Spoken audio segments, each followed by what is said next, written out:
great detail to give each side's version of this, an exclusive one, we understand. One of the most talked about.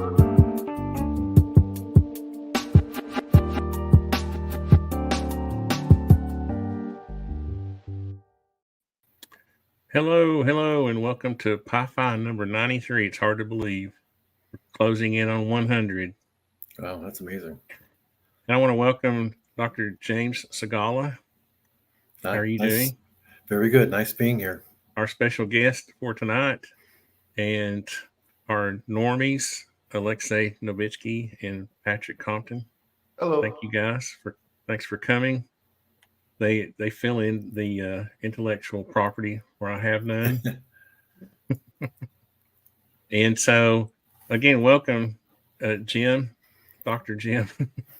I feel like I need to say Dr. No, Jim. doctor, just old Jim. Yeah, please. But I do want to, if you don't mind, tell us a little bit about yourself. I know that you were involved with, Skinwalker Ranch, but I don't really know much about you before that or what you're currently doing. So if you don't mind, just a little self introduction. Sure. So I have a long career. A lot of it as an engineer, switched over to physics, got very lucky, and I was able to land a internship with Hal Puthoff. He was somebody had a very large lab, very famous lab in Austin, where I learned how to be a scientist. Basically, this is going back quite a few years now. He was the science advisor for Bigelow Aerospace, where Bigelow owned Skinwalker Ranch.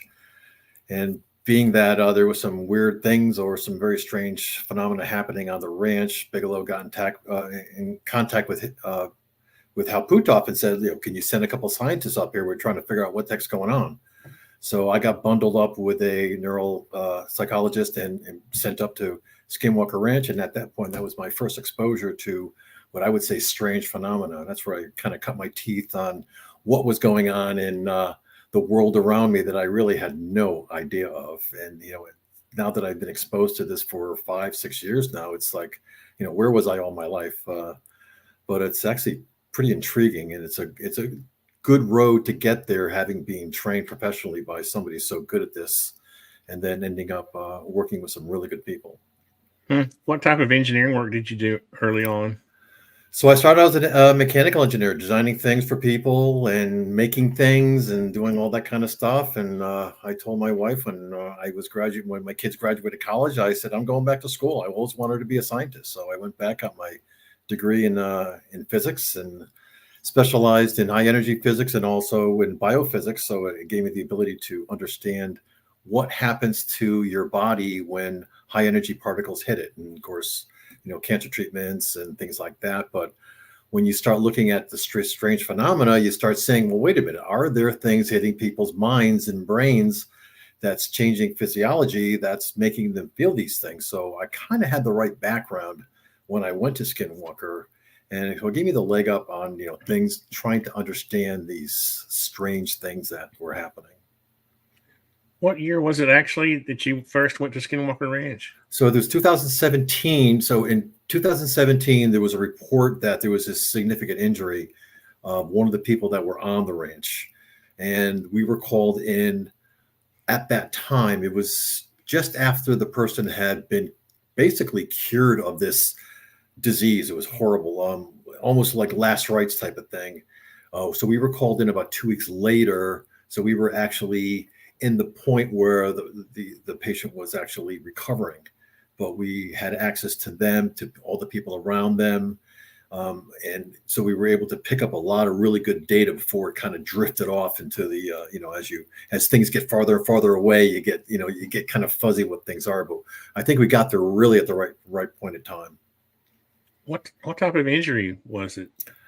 So the person, and I don't know if anybody has ever had this type of thing, but I've been dealing with a lot of what they call experiencers lately, and it seems like this is the same story. They're walking, or they're doing something, or they're in their normal life, and they get these very, very strange feelings. They get these sensations that somebody's trying to communicate with them, or there's something bad going on. And this particular instance, this person received some information somehow, through some vehicle or whatever, and had a complete change of character. He got to the point where he didn't know where he was. He was very, very dizzy all the time.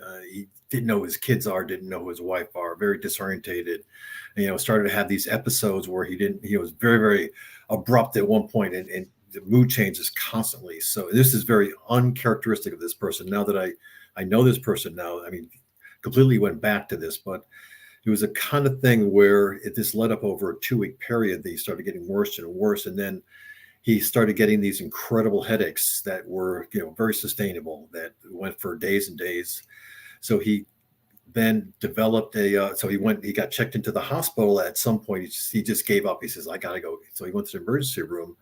They looked at him and they said, okay, everything is fine. You go home and, take some Advil or whatever. Came back the next day with this enormous bubble on the back of his head, like something had hit him. Of course, nothing. It's like if you got hit in the back of the head with like a hammer or something like that, it would swell up. And he had this incredible swelling in the back of his head, but there was no physical trauma involved at all. In fact, if you look at a lot of what happened to him in the medical reports, there was nothing. There was no indication of trauma whatsoever.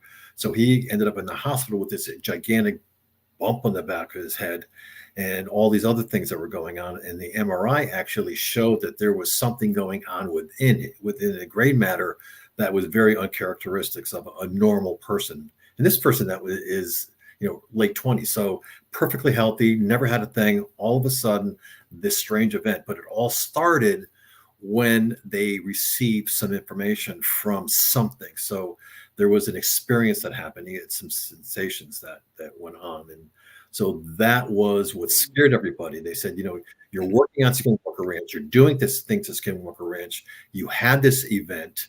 Is it going to affect somebody else? Is Skinwalker a dangerous place? So that's why they got very nervous and called up Hal and said, look, you got to send somebody up here. So that was, and that turned out to be, in the end, it actually turned out well because this person went home and everything was fine, but it was like a very scary event at that point. Daniel Boone seems to think it was psychosis. Could be. I'm just kidding. Quick question. So when you did the MRI scan, were you looking at did you also look at the brainwave patterns? So we did. We had all of that stuff. They did all. They did the blood cultures. They did everything. They took traces of all of. They put the probes everywhere. At the point where he was admitted, nothing happened. Everything was normal at that point. Unfortunately, had they done it before, probably would have seen something uncharacteristic of somebody of his age and the way that he would normally see somebody like that. Right on. Yeah, I was thinking it had. What came to mind was I was going to ask, were the left and right hemispheres synchronized properly? But that's actually that's very interesting because there was a study just recently done by Gary Nolan that he felt that there was a disconnect between the right and the left hemisphere, and that was a reason for a lot of this stuff. And I think he published a paper on this. I'm pretty sure. Very cool. Thank you. Daniel's pushing me on this. He's wanting me to ask Patrick about this. But I guess my question would be too, you chime in too, Patrick, but did anybody ever come to a conclusion as to what caused the event? So there actually, we did conclude a report. I mean, so with a report written, we did finally come to a point where we said, we have a good suspicion of what the cause of this was. And, in science, you never are definitive. You can't actually say this is it, because then you turn the corner and all of a sudden you get some new piece of data and all your premises go to hell. So you have to say everything in percentages and it's a good possibility and everything. But we felt that at some point in the weeks or the days prior to him being in getting this message and doing these things, he got hit with some kind of high energy particle beam or something. Because if you look at the MRI scans and CT scans, you would notice that you have a lot of gray matter that turned to it changed resolution just like you would if you went in and got radiation. And also with the bubble in the back of the head, there was a lot of, when you have radiation that is done on your head, that is sometimes happen. You get these lesions, or you get these bubbles on the back of your head that gets filled with pus. So, and there was a lot of other indicators. There was a lot of indicators. His his white cells went screaming high. That means that something entered his body that wasn't pure, and his immune system attacked it. And then you had this influx of all these white blood cells to get rid of all that stuff. Your red cells get fired up when something enters, and then your white cells kind of clean everything up. So there was an enormous amount of white cell activity going on in that area. So there was something that entered his body. But if you look at it, and they did a very good job at doing this, they looked at, there was no punctures, there was nothing that actually went into him.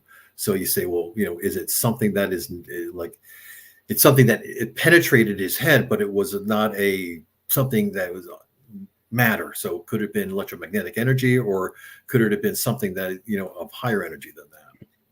So that the conclusion was that we weren't definitive, but we came to a conclusion that this possibly was the cause of this. And then, of course, going back to Skinwalker, you say, oh, there's a lot of lore about, is there government doing experiments? Is there weapons experiments going on? And you stand out there and you look around, you say, there is nothing here. You can't see anything for miles. So it's hard to put that together. What do you think about that, Patrick? Do you have a question? I was looking into it on ChatGPT and also just like theorizing on what could be what could contribute to that naturally. So there's a concept called placebo surgery, where an individual can undergo surgery that they're not actually under, but they think that they are, and they start to heal after that. And there are many other examples of that. There's also reversal of necrosis via hypnotherapy, which is just incredible if we can do that. So I guess I'm wondering, like, would the individual have any original cause to this happen to them, and then have that manifest in the back of their head via placebo? Well, that is actually, so what I find is that when you look at these patients and you go through their histology, you find that they're at some point had an event, like in a childhood, or they had an event, in a teenage years that affected them somehow. So if you look back at all the experiences there's probably something in their history that caused some necrosis, or that, something in his brain was never really quite right, because maybe he pinged 105 or something like that when he was 2 years old or something like that, or 10 years old. And then, maybe this is a manifestation that, this is just, it just came about. I see. That's interesting. What other experiences did you have on Skinwalker Ranch that you thought were odd? What was the most odd besides that one?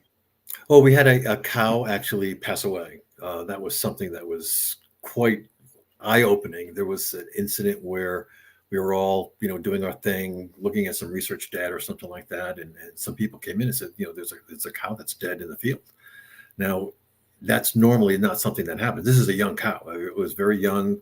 The vet had checked it out. I mean, it was the kind of thing that was uncharacteristic. So when the veterinarian came and did a necropsy of the animal, he said, the cow passed away due to an acute case of pneumonia.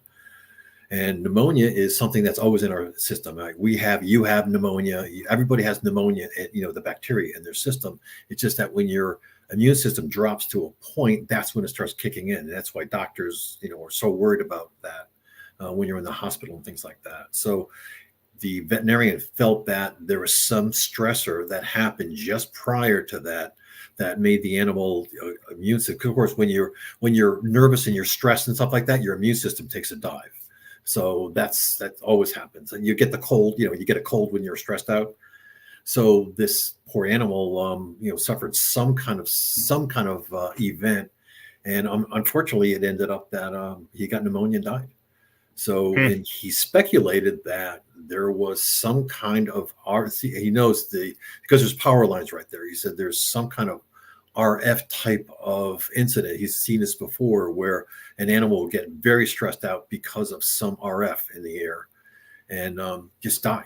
So what is this chemistry behind stress? I knew a fellow who would get these cysts. He was going through a hard time in his life, and I know it wasn't MRSA or anything like that, but it was like anytime he would get, he did some work for, he was a subcontractor of ours. He would get these whelps, Yeah. and I would say, "What's going on?" And say, "Well, I'm just going through a high time of stress." Yep. And I've seen this a lot with different people, and I wonder what the chemistry is behind Well, that. bacteria is something that is all over us. It's kind of disgusting, but we have bacteria everywhere. But our immune system is so good at keeping it in check. But our immune system is a machine, right? If it's not fed, if it's working over here and not working over there, so when we have people have, I know it's kind of might be disgusting for some people to hear this, but we all have herpes. It's just that most of the time the herpes, like if we have cold sores or sores in our mouth or things like that, that is Some of us got it the fun way, some of us didn't get it the fun way. Yeah. But most of us have the kind of herpes that is not the bad one. But your immune system is constantly pushing it down. So it comes a time when maybe you're stressed out or tired, you didn't get really good sleep, or your diet changed or something like that. Your immune system drops, and all of a sudden you start getting cold sores, you start getting, maybe styes or things like that in your eye. And I'm not surprised. We have people that reported. We did a study of 35 people that have a lot of experiences, and a lot of them report that when they get into situations where they don't feel comfortable and they feel that they're in a flight situation, a fright situation where something is bothering them, they get sick, they start doing, their body starts doing things, and that's and some people actually end up with these blood disorders and some permanent type of things, not just things that go away quick, but things that last for a long time. Yeah, that's definitely the case with me with Crohn's disease. And you have an autoimmune. Oh, so that's something that probably kicks up when you get stressed out. Absolutely. I've had it for 20 years, and I can definitely attest to that. When it's prolonged stress. So Robert Sapolsky talks about this in the book Why Zebras Don't Get Ulcers. So zebras have like this kind of ability to turn off the fight or flight mode, because they're either like in flight, and when they're not, they just, like the glucocorticoid and vasopressin production, adrenaline production, but for humans, we can ruminate and we can accelerate that, keep those chemistry going, keep those chemicals going in where they shouldn't be. And so this could definitely apply for external radio waves, or just like being there, like situations where a cow or a zebra or something would be exposed to these kind of rays in a way that's very unfamiliar to them for perhaps a prolonged state, and then that could increase these deficiencies. Problems. Yeah, as humans, our brain is constantly making sense of things, right? But as a cow, I mean, they get these strange feelings. They have no idea what's going on. They just get scared and they start running. So we had an incident where all of a sudden, and I am not a farm person. I have no idea what a cow, how cows act. But all of a sudden, all of them started like stampeding across the field. They said, "Why are they doing that?" I had no idea, and it turned out that they were scared of something. You can't see anything, but they were scared of something. Right. I have one question. Do you happen to know if the cow's organs were intact? Everything was intact. Yeah. So this was not a mutilation. This was not something where, this was not one of those events. This was like a straight up scared the hell out of the cow, and the cow just, went into a panic and just got pneumonia and died. And this all happened within a day or so, because that cow was all over we had a video of that cow in different places all, throughout the previous 2 days. So this was something that's very acute, and it was very dramatic. Did you live there while you were working there, or did you stay off the campus? Oh, no, I didn't. Yeah, I didn't stay. I was off. Travis Taylor, who was on the show, he stayed on it, but no. I wonder about that. How many people, because you would think that the stress level, and this may sound strange, but I assume the people who live there for a period of time get accustomed to and then maybe they develop a sort of an immune to the stress that someone else might have just there on a temporary basis. right? From from the aura of the place or whatever. Yeah, I guess you can get used to anything. It becomes everyday life. And like I said, so we did a 3-year study on these people that get these experiences and see these things. And it's amazing what after you look at the data of 3 years, it's like amazing what you see the patterns of. Is like, this stuff happens to you and you just like slough it off as like, this is normal day. He says, yeah, well, I know that when this stuff happens, then I'll see an orb go across the room. And it becomes second nature to them. So it's like, we can get used to anything. So did you just stay? I'm just trying to get an idea of how much exposure you had. Like when you were only there while you were filming, you didn't stay any. Well, I was there so there was two ways that I was there. So the first time I was there was investigating the accident that happened, or the incident, that medical incident that happened. So I was on the ranch a little bit doing that, going back and forth, interviewing, taking samples and things like that. And then when I was asked to be the chief scientist for the show, I went there, and it was a full I think it was 3 months that I was on site almost every day. And then, so it was like, like three days a week and stuff like that. And or back at the hotel. Okay. It wasn't Big Frog. What's the mountain? Big Frog Mountain. What is it? Where's the hotel? You're talking about Blind Frog Ranch, or doesn't? So. Why did I? We have a mountain called Big Frog, and I get it confused with, what is it? Blind Frog. Blind Frog, yeah. Yeah, that hotel. You didn't stay at that hotel. No. Huh. Well, that's interesting. I guess I'm trying to understand how much people are actually there all like 24/7. So when the show is not on, there's pretty much nobody there. It's just basically the maintenance people, maybe security and things like that. It's when the show is on and they're filming, it's like everybody descends on it. So you get all the producers and the camera people and the audio people and stuff like that. So a lot of strange things happen when people are there. So what we found, what I found later on, is that people are what the phenomena is interacting with, but it's the places that amplify the phenomena. So you can be like myself, somebody that's not attuned to receiving any kind of strange sensations or experiences, and go to a place like that and not really see anything or do anything. But you get somebody that's very astute with that or very receptive to that, and all of a sudden very strange things happen. So that's why, and that's one of the things that Bigelow kind of didn't really get. He always had these scientists and these high level, people that with big math degrees and things like that, who really are not receptive to seeing things, right? They're very, engineers. First of all, engineers are terrible. It's a screw, so I'm gonna get a screwdriver. So those kind of people were what Bigelow used, and he got very frustrated that nothing really happens to them.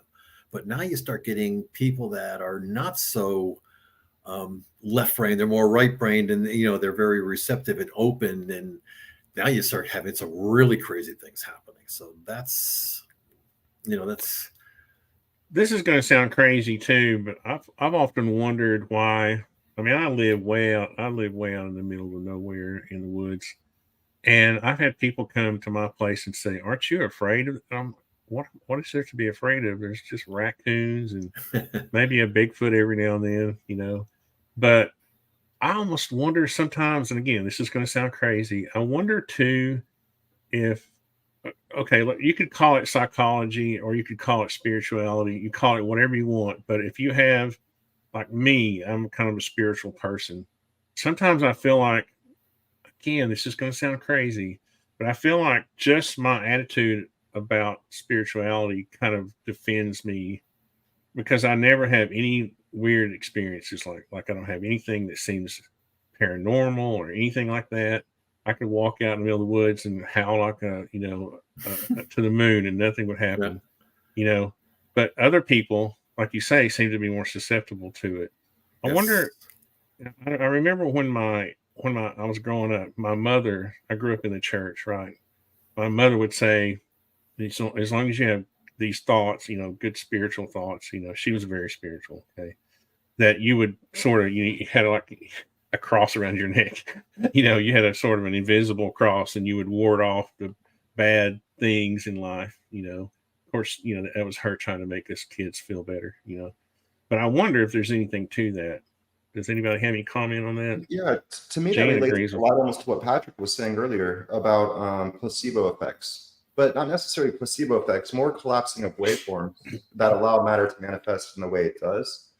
And you could say if you're a very confident person, like artists, like how kind of like Artisan's describing, very confident, you walk with faith, you have confidence. You're not really doubting your existence. And so you're, in my opinion, you're creating more of a laminar quantum state, one that has a bigger spiral of creation. But now if you're suffering all different kinds of doubts or you have different preconceived notions, they will collapse the waveforms differently. For example, like literally our subconscious mind is what creates the pacing motions of our life. And then after that comes our awake mind. And so that's why I think people with different states of mind create different effects. And that also relates back to what Steve Mira likes to say about the ability to create tulpas and things of that nature. So like Jim was saying, it's related to the individual, but certain places on Earth magnify it.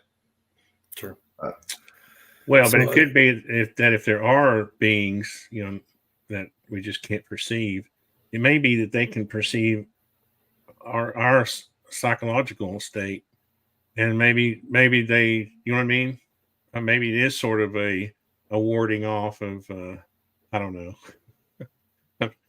I know that all sounds a little crazy, but I just wanted to know what you all thought about that. I mean, at some point, I do feel like, your vibe that you give off counts for something, right? It seems to me like it does. I mean, I know some people who are like afraid of everything. It's almost like they're magnets for this kind of stuff, and you just want to say, come on, man, don't, snap out of it. Artisan, to that point. So like I spent some 3 years after Skinwalker doing research in the area, and I found out, or it was predominantly the Native American population that was the most receptive to these experiences, and they were because they're these people are very steeped in morals and religion and things like that. So these people have very deep religion going way back, and they're the ones that weren't really scared of it. They're the ones that found it euphoric sometimes and very nice. So you say, well, aren't you scared of going into the woods? I say, well, some of these people go into the woods, they feel great. I mean, they feel like they feel 10 times better than when they weren't. So and then of course there's the other one.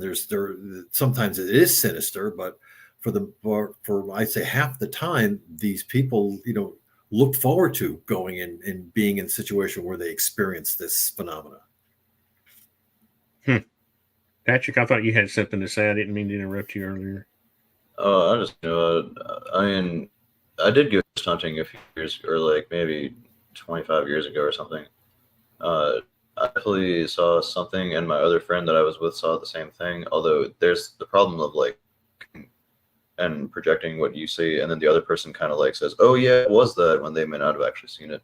But and to give the example, it was like green, like torso and a king's head with a crown on it laying against a tree. It's really crazy.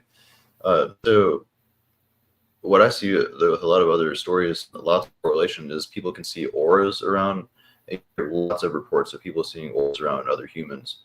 And you also hear the people talking about when one of their close relatives or a loved one dies, they know they died before, like they start getting very severe physiological symptoms before they even get the call to hear about it. And of course, this gets even more intense when it comes to twin studies. And so when we're talking about the ability for humans to be receptive, just naturally, regardless of the location they're in, there are ways to look at that you don't really need to do a lot of studies on. You can just do Bayesian analysis and statistics on it to confirm it. Well, so I actually got to dip out soon. Jim, I wanted to ask you, this is a question I tend to ask a lot of people on this podcast. What's the strongest example that you can give empirically of phenomenon that you found most interesting and also more empirically verified? So we did verify. So again, there was a point in time where there was a pretty significant study that went on. One of the people that were involved in the study had an event where they had gone up into the Uinta Mountains, went into a cave and chipped off. Now, this is an area that the Native Americans felt was very sacred. So it was an area of the mountains that were, all these caves were like, belonged to this phenomena. They well understood.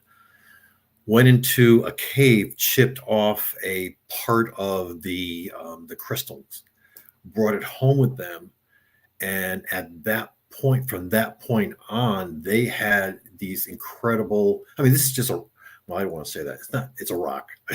But they brought home this piece of crystal. And from that point on, they had very bad experiences. Their children had very bad experiences. Their relatives had very bad experiences. We had a piece of equipment inside of their house. In fact, one of them was right behind Alexei there. We had a piece of equipment in the house that was recording atmospheric signals. That was going crazy. So it got to the point where they just gave up, and they never actually reported it to me. I didn't really know this happened. They got back to me that, or I'm sorry, they just gave up, and they brought it back like a few days later. As soon as they came back, the whole thing dissipated and it went away. And the instrumentation dropped down, everything dropped down. Their relatives, said, what happened? All of a sudden, all this stuff went away. So that was the most revealing one. But there was maybe a dozen of that type of things, but that was the one that kind of struck home with me. He says, wait a minute, you went up there, you essentially took away something that didn't belong to you, that was really belonged to this phenomena or this property, and it reacted, and it did something to you, and you brought it back to your children and your family members. So that was the most significant one for me. Yeah, mineral interactions can be very interesting. Well, that's awesome. I really enjoyed talking. I got to get out of here, though. Thanks, Patrick. Yeah, nice talking to you. Thanks for dropping in. Likewise. See ya. I'll take it easy. Well, yeah. So with this MooPass, though, I was going to say, speaking of the MooPass.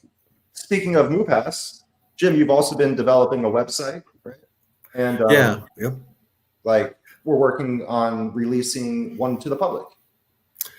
So again, just to rewind a little bit. So in 2019, there was a lot of people that approached me and said, I'm experiencing all of this strange phenomena. I don't understand it. It scares me. I've ended up in the doctors so many times with autoimmune and, lesions on my body, and, things are going crazy. I need somebody to help me understand this because I'm basically going nuts. I mean, this is a large population of people came to me. So at that point, I decided to try to figure out what the heck's going on, help these people out, trying to really get down and dirty and figure out. So the way that I approached it was that I said, you're receiving something receiving some sensation somehow from some source out there in the, maybe off world or on world or who knows. So I want to give you I want to give you that confidence that, you're not crazy. This is not something that you're making up in your head. So put together a piece of equipment located right next to them that allowed them to record their environment and at the same time anecdotally enter their experiences into a system that would then marry that to the data and just let it sit there all day long collecting data. Let the experiencers put in their, what happened, this happened today. I had this feeling that somebody's, looking at me, or I looked up to the sky. There was a craft over my head, all those type of things. So we used this technology plus the ability to record their experiences, married them together, and came up with some pretty interesting statistics on what is actually happening to them. And one of the things that came out of this, and Alexei actually is now part of what we're doing here, is that there's a lot of people, after we did this 3-year study, we came up with some really good data and understanding of what's going on. Not complete understanding, of course, you never have complete understanding, but a good understanding that I think that now we can start helping people through this. I mean, there's a lot of people that still email me, says, I can't sleep at night. There's things bothering me and stuff like that. So we put together this system, and I put together a website with a whole bunch of information that allows people to really understand that they're not crazy. Basically the premise of the website is you're not crazy. These things are happening to lots and lots of people out there. You're not the only ones. In fact, the government's looking at these things in some respect.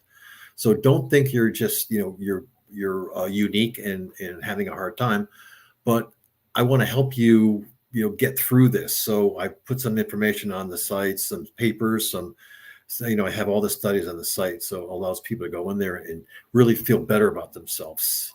Alexei, do you have that graph that you had up earlier that shows the different readings that it takes?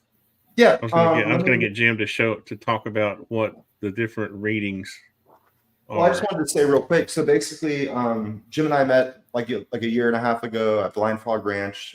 We launched something very similar to this. I think a more lightweight version of it together in a weather balloon. And we were collecting data for UAP Society. But basically just, so we've been talking about this for a little bit, and we want to release it to the public and have a bigger study, and also allow everyone that has experiences to enjoy it, right? So not only are we doing this, but I'm going to be quiet now. But what I wanted to say is I'm going to go plug mine in. And Jim, I don't know if you want to share the Experiencer website. Yeah, so I can actually show one of the devices, actually the one that's sitting in my house. I can't show you other people's because it's very. So can I share? Is there a share? Yeah.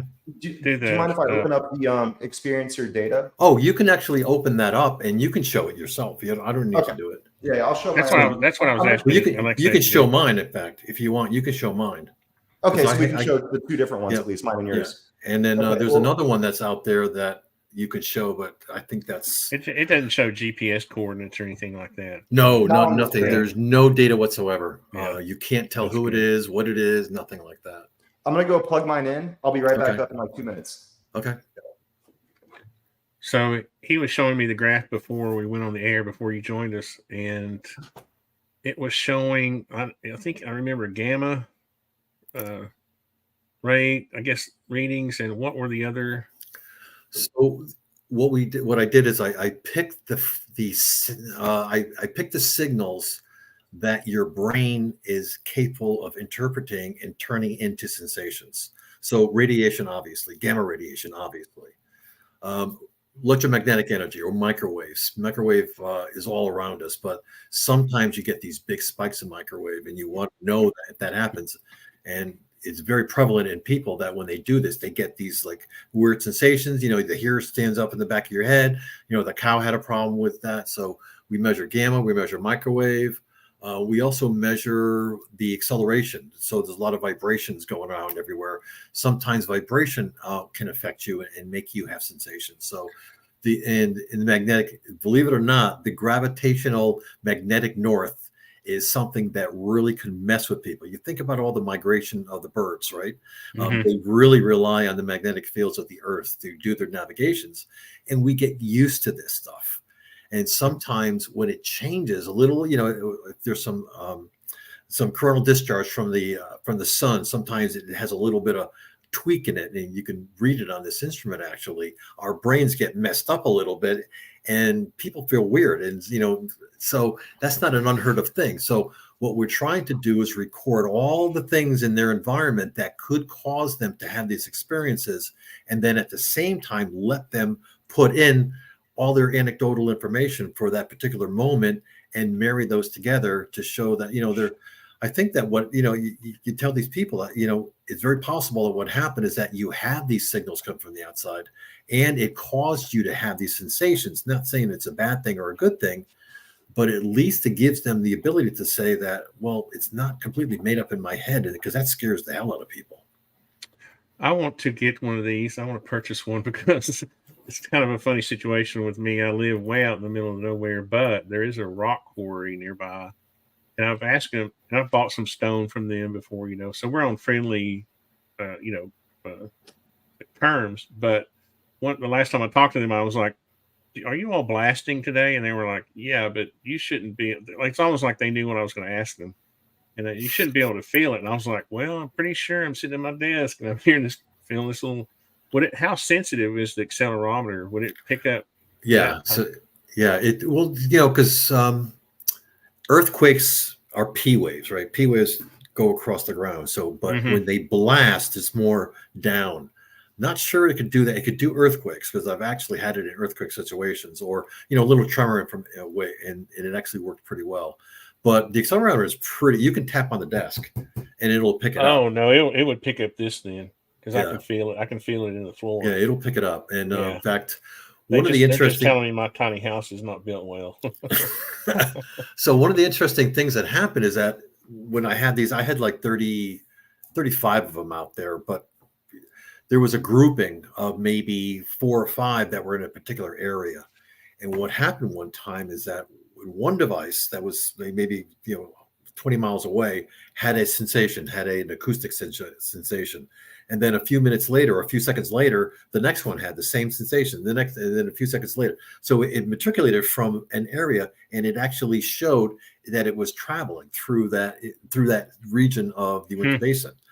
So it's like, wait a minute, and then at the same time, of course, these people, when they were in the study, had no idea this data. They weren't allowed to see the data until it was 2 weeks. This particular study, it was 2 weeks later. So they couldn't, change the data in any way by saying, oh, wait, I see a vibration, I'm going to make up a feeling. So they had no clue. And then these people would enter like, I just felt weird. I mean, there was like, but the dogs started bark. Dogs are very susceptible to this stuff. Anything happens, a dog barks. So the dogs started barking. They had these really, bad headaches and stuff like that. They didn't know what was going on. Sorry, Jim. I was trying to get his screen share up. Oh, okay. Anyway, so just to give you an idea of what this thing is capable of doing, it's like we're trying to record all the things that could possibly cause a problem for people. So yeah, this is the website that got put together for people to go and I publish everything, so I don't keep anything a secret. I publish all the results. There's some. If you go to education, there's a spot there where I have every single thing that was created. In fact, somebody asked. So if you look in the Uinta Basin Ranch study, that's the output of the study, the one above it. Yeah. So can you put the web address in the private chat? Oh, I could. Yeah, absolutely. I mean, I'm sorry, Alexei, and then I can, or either one, and I can put it in the YouTube chat for people who want to see it. Yeah. So we have all the data coming in there. All the documents that were generated because of studies that were done is all in there. It's actually pretty fascinating. Sorry, my bad. You meant over here. Yep. Yeah. Do you want me to click on that? Oh, that's up to you. It does have the name of my partner in crime in this, so, but no, that's okay. No, that's fine. So it's it's a pretty long, it's a 31-page document that was provided for the ranch owner to explain to that person what happened. It has all the histology. It has everything in there. So if anybody's interested, it's all public information at this point, right? All public information. Yeah, it wouldn't be on here if it wasn't. I get in trouble. Okay, so we should be good. But so there's nothing in here that is actually proprietary or anything like that. And all the HIPAA stuff is gone. So there's no HIPAA stuff in there whatsoever. And so experiencer-studies is the main URL. So yeah, that's the main URL to get in there. And okay. Then there's a couple studies. There's one study that is designed by some scientists to see if there is any correlation between autoimmune disease, hitchhiker experiences, and this whole experiencer thing.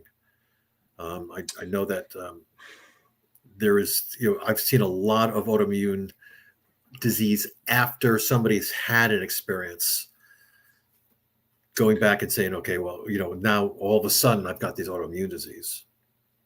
And there's a broad range of that, right? I mean, you can go. Yeah, you can get. Sometimes I feel like I've got some sort of like rheumatoid arthritis where if I get into a stress mode, I'll have, like achy back, or you know what I mean? Yep. And I don't know. The research I've done on that seems to make me think that it's something to do with, I'm not a doctor, obviously. I just wanted to say real quick, I'm going to do I'll do a share screen again in 1 second, but that's the main website. And then there's also where the data is being collected. And I'm going to show some of the data now in a second here. And Jim, if we could ask questions about that too. Absolutely. Yeah. Sure. I have a few questions of my own already, just after 2 days of looking at data. Lots of questions. Yeah, I had a question about the scale of the graph in the what the X and Y axes were. So the X axis is going to be your time. So it's like as time goes by, it's recording and it's sending up. So these devices send it up to a server. The server is kind of munching it together. And what the server is actually doing is, after I've spent, we've actually had 35 people collecting data for 3 years. I have terabytes and terabytes of data. I took that data and made a AI model from it that allowed me to give an indication of a likelihood that the person will start getting a incident. So some kind of a prediction. I don't want to say a prediction, like a likelihood that something in the near future is going to happen. So some kind of situation where they would have an experience or some sensation or something like that. And that actually becomes very, very helpful to people. The unknown, the scary part, like, I don't want to leave my house, right? Those kind of things. Like, I don't want to go outside because I'm afraid that I'll have an experience and, it'll be, scared to death. So it gives them an indication that, right now, I think you're doing pretty good. So, don't worry about your stress level or anything like that. That's the kind of data that you can get when you've collected information over the past 30, or 3 years, and gotten probably 350 different experience annotations coupled to the data. The y-axis was one I was curious about, because you've got all these different types of data. How do you sort of equal, how do you measure the y-axis with such different types of data? So it's all relative to what we call like the noise floor. Everybody has a noise floor. Like if you're sitting there, it's very ambient, not much going on. And, maybe your gyroscope is like, it's waving a little tiny bit. And then all of a sudden, so that's your noise floor. So that's 0. So I would say right now, 0 is about what? I can't see it very well. I think. Well, I want to say this is when I turned it off at the start of the show. Oh, okay. So I just turned it back on. Yeah. And just before that, you had a little spike there. So, I mean, it could have been a radon. That's your gamma, right? So it could have been radon. It could have been, something, maybe a little piece of a gamma burst from, those are actually pretty big. What I'm saying is, though, if you're measuring radon, is that like so many parts per? No, it's a relative number. It's a relative. Okay. Yeah. So what happens is that these particles come in and they excite a transistor. So, and then that transistor measures how long that radon or that particle is sitting on the antenna. So that might be an indication of how big that particle or how energetic that particle is. Interesting. Some of those things. I'm gonna defend you a little bit here. Daniel Boone was asking, this is quackery. Well, no, the measuring of gamma radiation and acceleration and whatever else is just a tool. It's just a meter. It's like you're taking your electrical meter and measuring the volts or the amps, so it's how you interpret it is whether you consider it quackery or not, right, Jim? Yeah, Alexei. So if you go up to, like, say, the gyroscope, I'm trying to look. Is it on a week right now? No, it's. Oh, it's on a day. You're on a week. Go up to. Oh, sorry. If you click on hour, go on hour. And then flip back down to week or something? Yeah. No, go to hour. I think that'll much better. Well, this is me turning the machine off here. Yeah, that was you turning the machine off, and then it started collecting data again. Yeah. This is real-time data. This is like you click now, and it's literally like right now. Right. So basically, it's what's the scale? What's the X scale? So the X scale again is in hours, or no, I mean, is it minutes or hours? Okay. Yeah. And But I then, mean, how many hours is it from one end to the other? so that would be an hour. So that times 12, that's 4 hours. I just So moved that'd it be to 4 hours, Yeah. Okay. So you can Move go. it to an hour and see what happens. Well, So this you is can the kinda- last hour. It's going to show how I turned it off right here. Yeah. and then So that's turned where you back turned on. it off and then you turned it back on again. Oh, okay. And then So what the you find, blue is what, and the orange is what, and the green is so what? the blue is the X direction. So the gyro and the X. So don't forget you have different core or different components of that. So you have an X component, you have a Y component, a Z component. Just like your acceleration, if you took that thing and started shaking it up and down, then you'd only get one. Well, you wouldn't. It would kind of bleed over to the other ones, but so The colors are not related to like gamma radiation or acceleration. Oh no, it's just the things on the right there. How do you know which is? How do you know which one is gamma radiation? Between how do you Depending on what he clicks on the left there. Oh, okay, Yeah. so it's not showing all of them at the same time. No, it's just whatever Okay, he's clicking that's at the what I was trying time. to figure out. Okay. Yeah. I It's Yeah, got them all. there's different settings. Now on I the left. understand.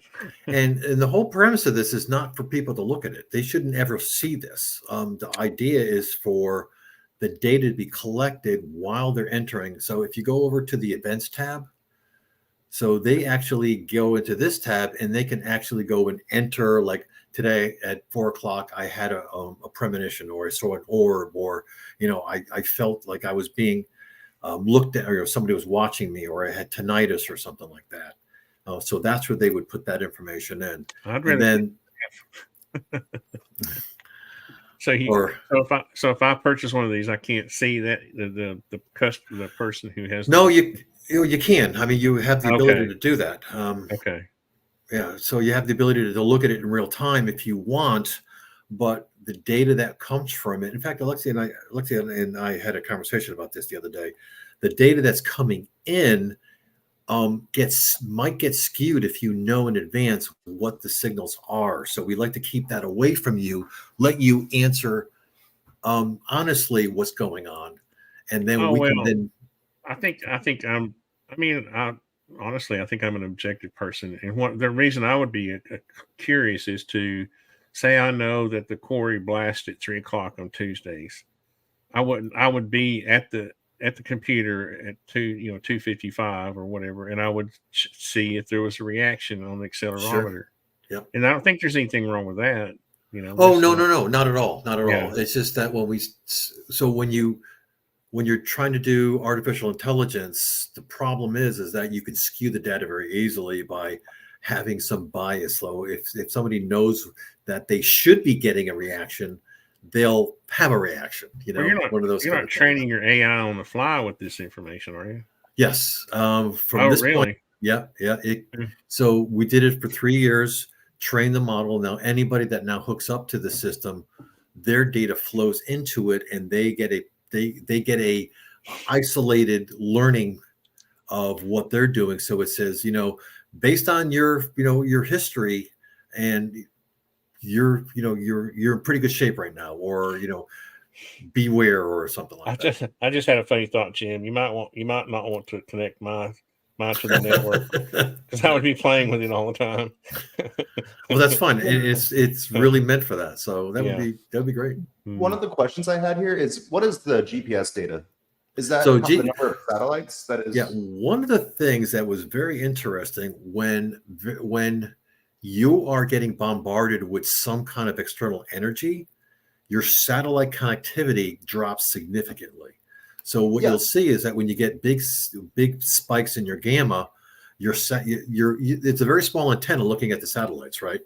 Right. So this is what I noticed right here. This is the question I had. So right here, if you look at this little moment, this was this was today. Yeah, something must have happened, and you lost Wi-Fi signal. Very, very, yeah. So 12:55 or 13:55, right? Yep. Now let's go over to my gamma, and it's coming up. Just 1 second. Yeah, you're looking at. I wonder what happened there. Ooh, yeah. So you have a big spike there. So I mean, that's very typical. You have a spike. It messes up a lot of things. It gets in your head. It makes you feel things. It messes up your satellites that you're connected to. I'll bet you Could your by any phone got. chance give you an extremely lucid dream? Yes, absolutely. So I guess a little story. I don't know how we're doing on time, but I want to give you guys a little story. Oh, That, we go 4 or 5 hours, so yeah. oh, jeez, that's funny as hell. So my postdoc was in the radiation oncology area, doing research into understanding how radiation affects your body, how it affects your brain, and so I did some work with people in doing brain, getting brain treatments or gamma treatments on their head. And as you treat people, you start hearing things from them. It's like they would say, they would come out of treatments. Of course, you're bombarding them with cobalt level radiation, and they would come out and say, "Why are you guys having a pizza party while I'm having radiation?" They said, I heard people laughing and having a great time, and I smelled pizza. And then some people would say, I heard a party going on, or I came out of this and who was playing that music? And there was no music. So that kind of radiation will trigger things in your mind, right? It'll make neurons fire. Knows what happens when you're a stray neuron fired, because you get these cascades of effects going on in your brain, and you don't know what's going to come out. What's the end of that's going to be? So absolutely, you get a good gamma shot, and that could cause you to start, your brain's going to try to rationalize that, right? It's going to try to make you believe that it's not something bad, right? It's that kind of thing. And going back The to lucid dream I had was wild. I'll put it that way, but no different than my other nights. Yeah. But what I wanted to say here is, this is the microwave data at that same moment, and it flatlines essentially. Oh, that's interesting. I guess, can you get a situation where these frequencies cancel each other out or something? You see right here, Jim? You see this? Yep. That's very microwave interesting. data, that same event. Oh, that's very interesting. Yeah. And so if you had at that point said on this, annotated that, I had a hallucination or something, really, I felt very, very strange, or do you ever get that feeling you just get scared? Something's like something's wrong. That's a lot of people report that. It just felt off for a brief moment, or maybe my nose bled really quick or something like that. If you had put that in, that's significant data for the study. And that allows me to go in there and say, okay, well, the next time I see these chain of events happening in your data and subsequent things that you say to me, I can actually start giving you indications of how you're doing and what's coming up. Let me ask you this, and people are going to really think I'm crazy. I'm not crazy. I've been tested, so just know that. I have, I'm deaf in my left ear, like 100%, like not from childhood, from like when I was, 4 or 5 years old. And I've always had this crazy sensation thing where, I'm 100% deaf. There's nothing there. But you know how you can hear sound through the bone? Like Yep. if you have the device that you can, okay, sometimes I won't have anything on my head, and I will hear sound through that method through my left ear, and it'll be like a digital sound or something. And I know that sounds crazy, but I think there's something physical going on there. And what I would be interested to know is, I would like to have one of these devices and then be able to sort of correlate, if there's anything weird like microwave or, Yep. you know what I mean? Well, that is the whole essence of this thing, is trying to marry what's going on around you with what you're experiencing. I don't think people are going to think I'm nuts, but it's an actual phenomenon. You can, you can actually buy these devices that they're hearing aids that will send sound through that bone, and you can actually hear the sound, right? Yeah, it's definitely not crazy. You buy them off Amazon right now. Just runners, when I run, I use those things. Oh, really? Huh. Yeah, that's interesting. But if you're doing it naturally, that so means this is the sound data for that event here. Well, sometimes sometimes it does make you think like you're schizophrenic or something, because I'm not supposed to hear anything through that ear, but then I get these sort of digital sounds, and I can tell it's not coming through my ear, right? Mm-hmm. It's sort of in that area, and it's kind of weird. I mean, I've gotten used to it, kind of like a schizophrenic person would get used to voices. But again, I'm not crazy, guys. I'm just trying to share to people that, and I know Daniel Boone was kidding earlier about quackery, but sometimes it's nice just to have some feedback. You know what I mean? Yeah.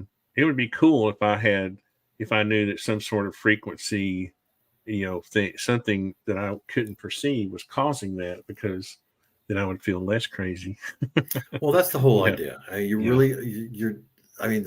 There is a study to understand. I mean, as a scientist, you want to understand things, but really the reason that, I started doing this because so many people came to me and said, I can't go through my life. Can you help me anyway? So the intent was to help people get through this stuff. And the more you know about it, you can get used to it a lot easier. If you understand it, you look at it and say, oh, I see, I understand. Okay, it's not bad, but it's there. It's used. It's like, I don't know, it's like a cavity. You get used to it. I'm not going to go to the dentist.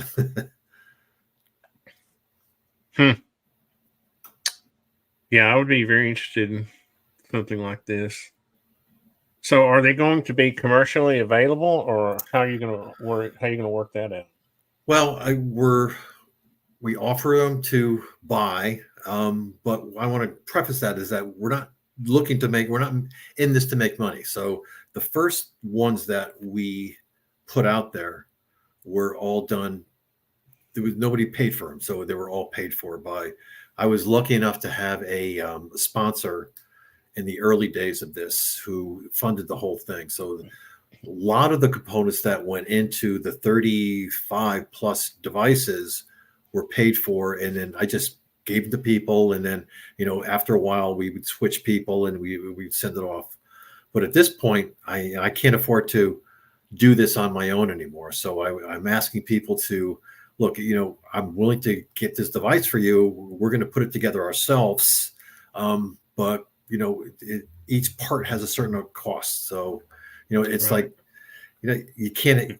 Things cost money. We're not looking to make money. What we're looking for is the data, obviously. Well, two things. We're looking for the data, and we're looking to get people a little bit more comfortable living within the realm of this whole experience thing. So I'm very well of overhead cost. I'm a design and build contractor, and the overhead cost in the construction business is crazy. Yeah. Well, with the COVID, right? Yeah. COVID bumped everything up. Yeah. So yeah.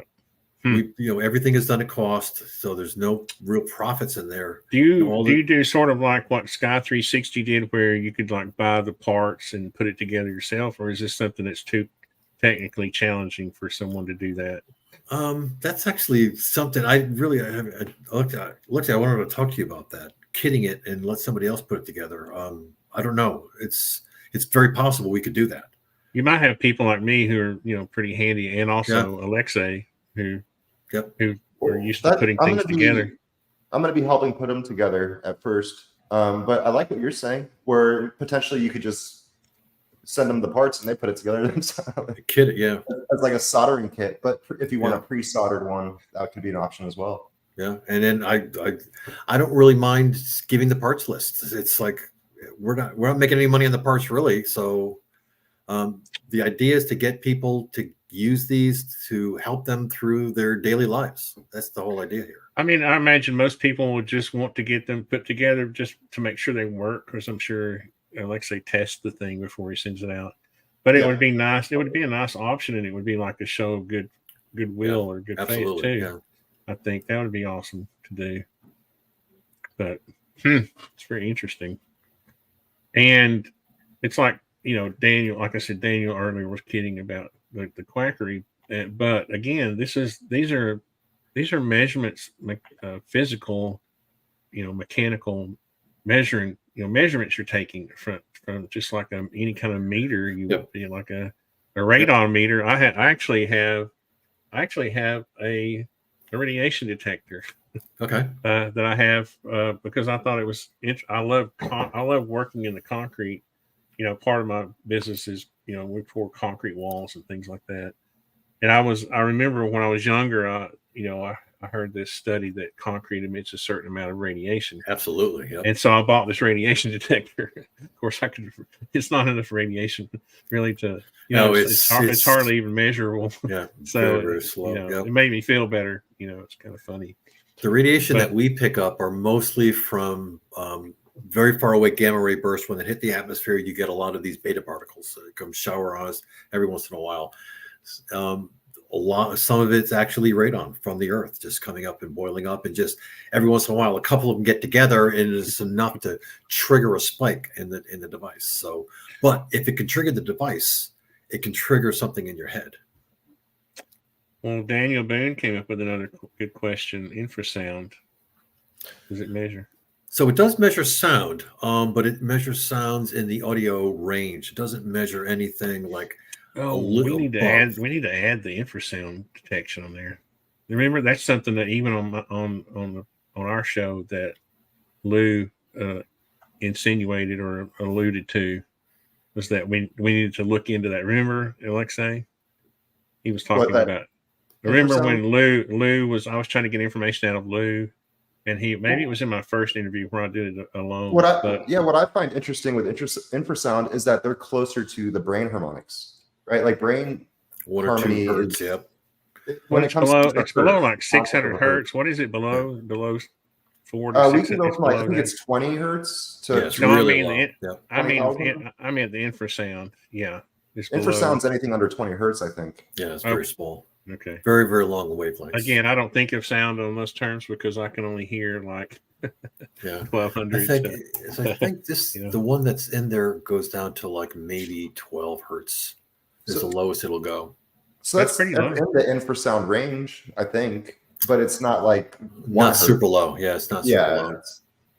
How does it register it on that graph though? It doesn't show a wave or anything. Yeah. Right? See, the thing is that this thing is not giving you sound like voice or anything. It's measuring sound over a 2-second. It's measuring I don't want to use a math term. It's integrating or averaging, or it's accumulating the acoustic energy over a period of time, like a second. Like a ping. So it's not measuring voice, but it's measuring the amount of energy in the acoustic range. And it says, total, it's like all the wavelengths added together. So like total acoustic energy. Exactly, right. So it's not right. And the reason. So it doesn't have the frequency range then.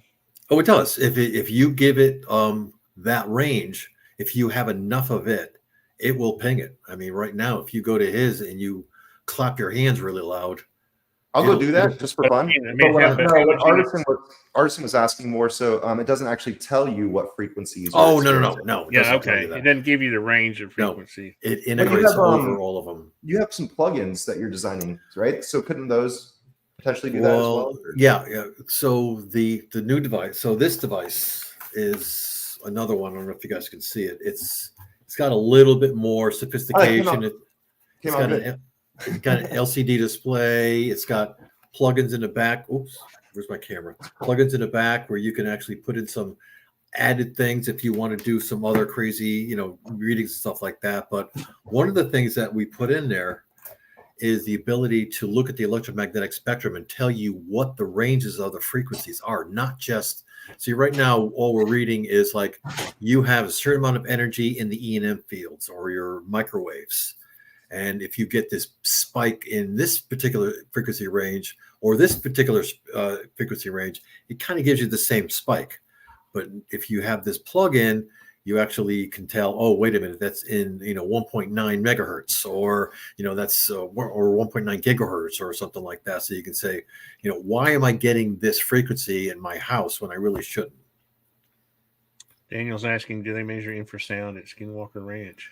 I don't know if they do now. I'm not real sure what they have been reading, but we did read it. We did read acoustic when I was on the ranch back in 2019. We did read. See, Daniel, he says it can trigger fear, and that's maybe that's my superpower, because I can't hear anything below I really when I had my hearing tested many years ago, it was a very the range was very narrow. Nothing below this and nothing above I think it's above 5,000 or 6,000 hertz or whatever. I have a very narrow band I can hear. Yeah, and And, sometimes that's very useful. Well, that's what I was kidding Yeah. about having that Yeah. superpower. I'm not going to get triggered, Daniel, from the infrasound. It's kind of funny, but I wonder what he's thinking there. Huh. Well, I found all this very interesting. How do you? One thing that I've always wondered, and I kind of know the answer, but I just wanted to bring up the issue. It seems like there's a shortage, and even Eric Weinstein has brought this up, where there's a shortage of the number of scientists like you and Gary who are willing to put themselves out there, in the field of study, or at least publish on it. Have you noticed that, or is that something, you know what I mean? Is that something you've thought about before? Yeah, of course. And it's pretty prevalent. You're not going to get anybody from the universities to do anything like that because they would Bobby never Loeb. Yeah, well, he's been in this for years and years, so Yeah. he gets funding just by asking for it. But anybody starting out or anybody new is never going to get funding if they're in academia and they're asking for funding to do this kind of research. NIDS was one of the things. Remember back when they had the whole thing with Bigelow Aerospace when they got that funding from the DIA. They had, all these academics, and they gave them money. Part of that $20 million went to academics to actually figure this stuff out with the UFO stuff and all that thing. So, but that never happens anymore. So it has to be somebody that privately funds or something like that. So it's very difficult. My funding came from this European philanthropist who had an experience and wanted to give money to solve the problems. But those kind of people are far and few between. So that's unfortunate. You can't name. I guess they don't want to be named because they don't want everyone. No, it's yeah. Yeah. Well, I wonder why you don't see more crowdsource funding in this for this type of thing. Yeah, I don't know. It seems like you would have enough people to do a couple of projects a year. Where, Chris, I used to be heavily involved. I used to be heavily involved with a group that crowdsourced funding for like things like morale patches, and they would raise $10,000, in a month to do that kind of stuff. You would think you could raise, you know what I mean, through GoFundMe or you know what I mean. I think there's definitely been attempts at crowdfunding. The UAP Society that's how they're functioning at this time. There's but crowdfunding is challenging. I actually challenged Chris to do crowdfunding, but he you're talking about traditional crowdfunding. He went the NFT route, right? I'm saying they're with crowdfunding there are different levels that you can donate to, right? Not you were kind of limited with the UAP Society as to what you could do. It was kind of an expensive front end cost to get involved, but it's like you spread the cost around, right? You get 1,000 people that donate $25 or whatever, all of a sudden you've got some money to work with. But what's a popular one? I think it's GoFundMe. Yeah. And there's a few other ones too, but yeah, they're actually pretty good ideas. Yeah. I haven't gone to that point yet. It's like for me, that's a big step. That's a gigantic step. Well, it's one of those things where you can set it up to where if you don't meet your goal, it just doesn't, the money's refunded or whatever. Oh, okay. So there's different options. There's different options you can set up. But, in that respect, if I think about it, one of the things, so the cost of this is fairly, for me, I would say it's fairly high, but the reason that the price is high is because we're buying it in small quantities of onesies, twosies. Mm-hmm. So you're paying the price of like retail. I can't get around that. I don't have hundreds and hundreds of orders. I have 30. So you're paying the regular amount that everybody else would pay. So that's why it's so expensive. But if you bought in quantity and you sent these things out to have it done in a real place that is very, very efficient, of course the price of these things would plummet. It would be super cheap to put these things together. And It's Yeah, just that's kind sort of of that's kind of the beauty of the GoFundMe and things like that nature, because you can say if we sell 20,000, it only costs this much kind of thing. If Yeah. we sell 10,000, Yeah. it costs like, and so you have Yeah. certain goals. Yeah. It seems like a decent idea for sure. I completely agree. Yeah. I am a scientist, though. I have no idea how to do that. Is there some sort of little board like a Raspberry Pi or something that all these sensors are connected to, or Oh are they yeah, just yeah. straight? So there's a computer in there. It's That's running interesting. constantly. It's sending stuff up. We hook up to the network. It's all Wi-Fi, and then I got servers that capture the data, and it's running it through the AI engine and reporting and sending alerts out and doing all that kind of stuff. So yeah, but that's what I mean, that's my superpower. So that's what I do for a living. And so for me, that comes naturally, and it's very simple for me to do, and doesn't take a lot of. This is off the subject, but the reason I asked about the Raspberry Pi was that I had bought these. I used to be a beekeeper, and I'm going to be getting back into it soon. But I wanted to 3D print a little door that went over the bee hole, and it would be and develop some software that would open it and close it at certain times of the day, and have sensors like humidity and that would close it when it rains or whatever. And I always thought that would be kind of cool to be able to build little projects like that. Raspberry Pi is the way to go. It's cheap. Yeah. Well, I actually have a board somewhere. They actually went up to hundreds of dollars. Oh, they wow. were $15. Then COVID hit. They went up to hundreds of dollars, and they're starting to come down now. Thank God. People stop using that as an excuse. What language do you? It's not just tech like computer chips. I mean, it's all parts of the industry. Like, yeah. I forgot what Raspberry. I forgot the language that is it. It's not BASIC, is it? No, it's language. No, it's all basically wide open. You can use Python, you can use C, you can use whatever you want. Very, very open. It's an unbelievable platform. So you have those, and then you have your sensors connected to that board. Yep. And it chews them. It chews the data, puts them all in a package, and it sends it up, and it looks for things and does the display. On this one, it has the display and all sorts of stuff. So it's now those sensors are just always on. Always. When you have the device on, you can't like switch between one.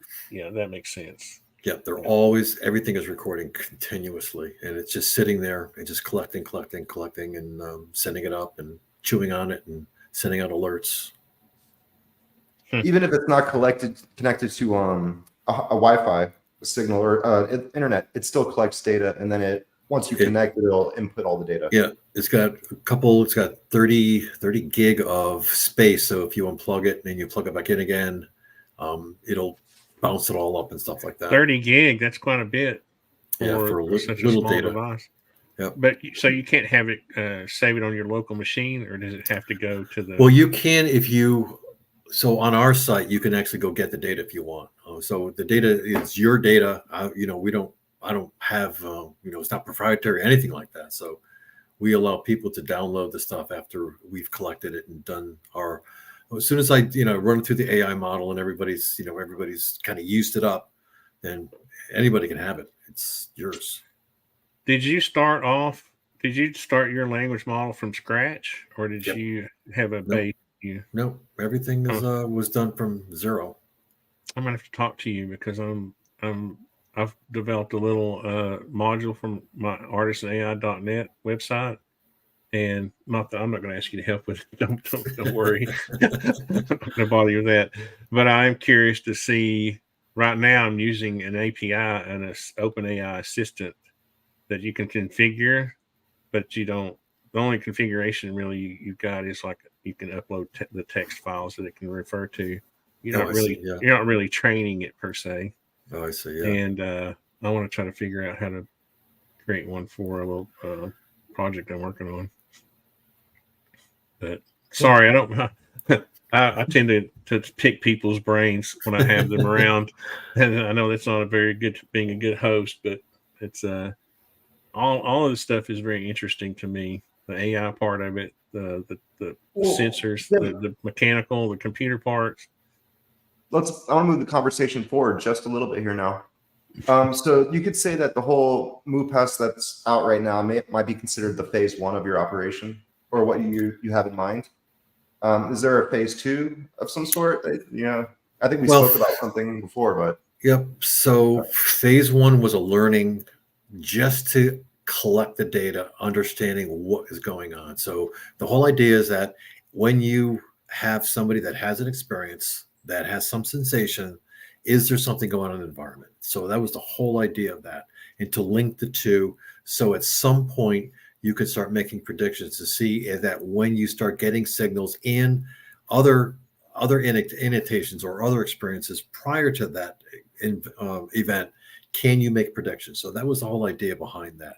And the whole idea actually is to give people the ability to warn them that there might be something coming up, things like that, to give them the ability to understand, when, a lot of people come to me and say, I know I get these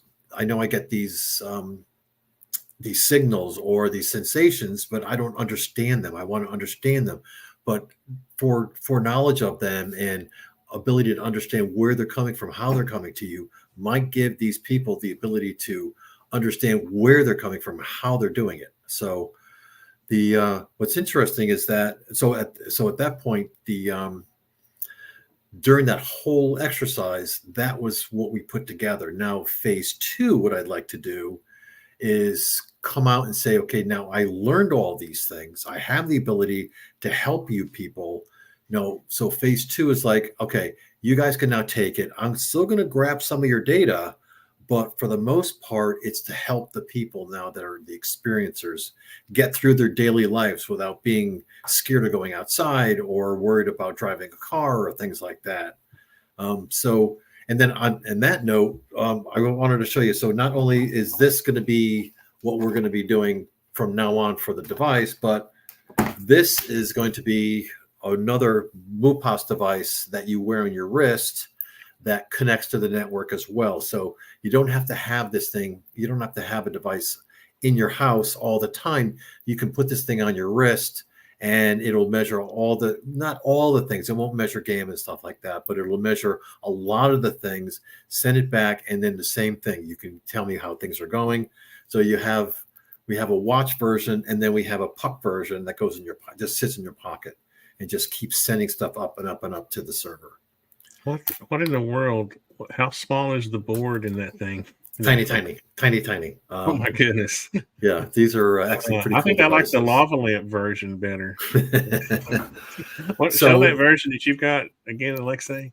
Show the version that you've got. Oh, I mean, I can show up on the that- website. It's downstairs, plugged in right now. Oh, okay. It's pretty cool. I like it. So let me tell you a little story about that. So when I'll go grab it.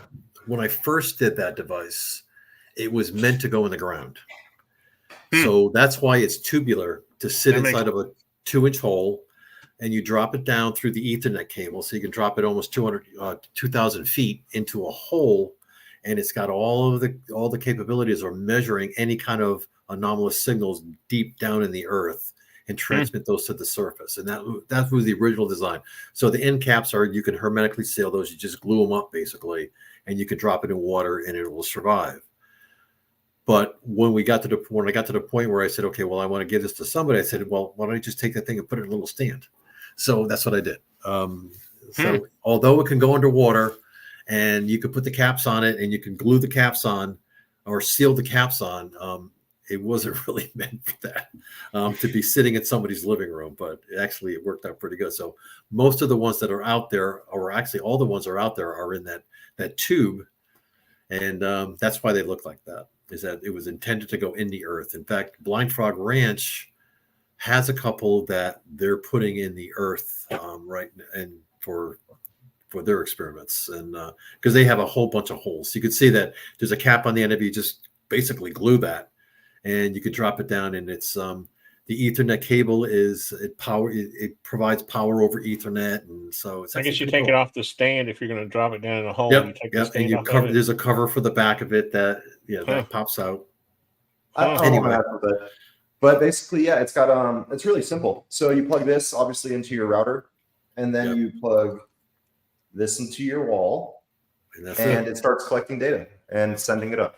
You could also hook it up to Wi-Fi. Yep. I know there's people that don't have a router nearby, so it has Wi-Fi capabilities as well.